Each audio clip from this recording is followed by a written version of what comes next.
Does everybody know what year it is? It's election year. Let's give the KKK some free advertising by retconning once very popular and beloved characters and turning them into racist scumbags, all so that people know that racism's happened and that racisms are still happening and that certain people, certain folks, certain minorities and ethnicities, there'll always be victims. Vote Democrat. Hi, welcome to the Motion Picture Notion. I'm your host, Gabriel Burton. So, this is going to be a two-parter. I have a lot to say. I want to do the first video spoiler-free, and then the second video full-up spoilers. I want to talk about the new HBO show, Watchmen, that came out last year, and my thoughts on the whole thing as a huge fan of the graphic novel. When the trailer first dropped, I was kind of intrigued, a little bit worried. I'm like, this really doesn't look like anything that happens in the graphic novel. Why are there so many people wearing Rorschach masks? What is this? Is it a sequel? What are they working on? Is it just a complete reimagining? Because I don't know if I really trust that either. I had read several things about it that were basically, they politicized the living shit out of this show, and trademark Rotten Tomatoes, of course, gave it a 95% versus the audience score, which was a 54%. It's pretty much a consistent that when something like that happens, it's a propaganda film. Politics shoved down your throat, destroying the narrative, completely ruined piece of material. So I steered clear of it for a while. And then I read another review from a person who said, yes, it is politicized, but it is done so well. It portrays this alternate future where things are a lot more like democratic in the way they operate, but that within that world, things are still like just as messed up as they ever were. So it's kind of like complex, and they basically said, like, if you have a problem with the fact that there is racial stuff in it, I don't really know what to tell you. So I was kind of like, because it's like, I don't want to be like jaded. I don't want to become jaded about things. I don't want to like not give things a chance.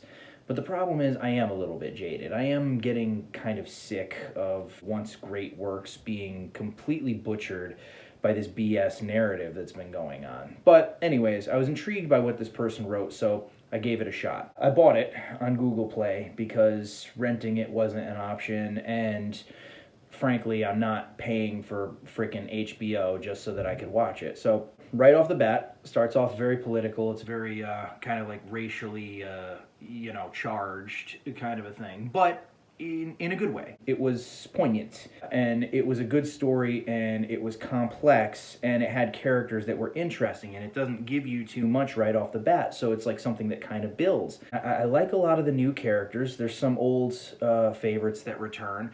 There's this one guy in particular, Looking Glass, which a lot of people might say, oh, he's this show's version of Rorschach. The only real similarity that he has to Rorschach is that he has the same kind of mask that he could just pull over his head.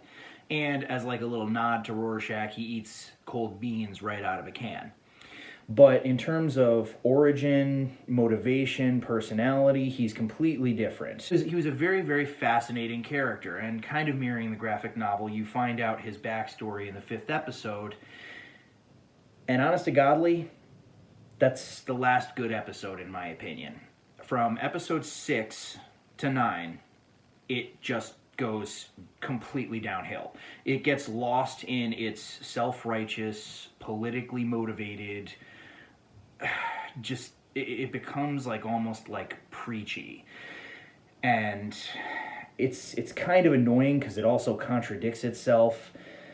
Known characters from the graphic novel do things completely out of character. They retcon the origins of certain characters, and they say, no, it was actually this the whole time, and that's political. And then just when you think it can't get more political, they throw on another political thing on top of that. And there's like a group of white supremacists that wear the Rorschach mask. Now, nobody can really deny that Rorschach, I mean, personally, he's my favorite character from the graphic novel, that he's screwed up. And even Alan Moore said that he is supposed to be a more realistic depiction of Batman. If somebody lived through something that traumatic and they decided to dress up in a costume and beat the hell out of criminals, they wouldn't have this like very strict moral code. They'd be screwed up. And it is said in the graphic novel that is kind of ambiguous for the most part. I mean, Night Owl is a mostly good character, but everybody else is very complicated. You know, it's not really so black and white.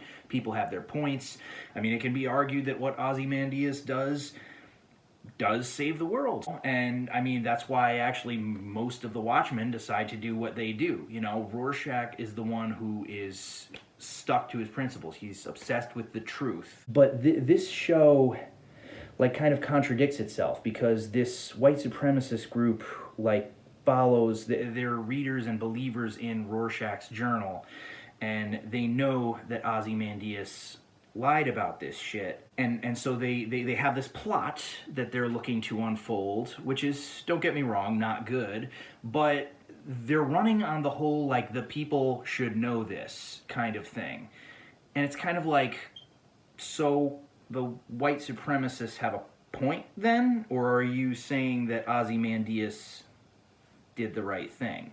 Okay, and I think it was trying to be ambiguous the way the graphic novel was, but it spent so much time on racism and politics and white supremacy that it didn't, like, leave much room for there to be any complexity. And when there was kind of a conflicting element, like I said, it felt like the show shot itself in its own foot. Again, after the fifth episode, it also slows down. It picks up again for the last 2 episodes, but it's bogged down by people doing shit out of character and just by contradicting themes. And it just, like, it started out so strong, and then it just took a header, and I don't know what happened. And as a fan of the graphic novel, I cannot recommend this to anybody. I can't tell you not to see it either. Go ahead, watch it if you want. I mean, if you are a fan of the graphic novel, you're going to probably, to some degree, not be able to help it. You're just going to want to know. You're going to want to see. You're going to want to feed that curiosity. But, you know,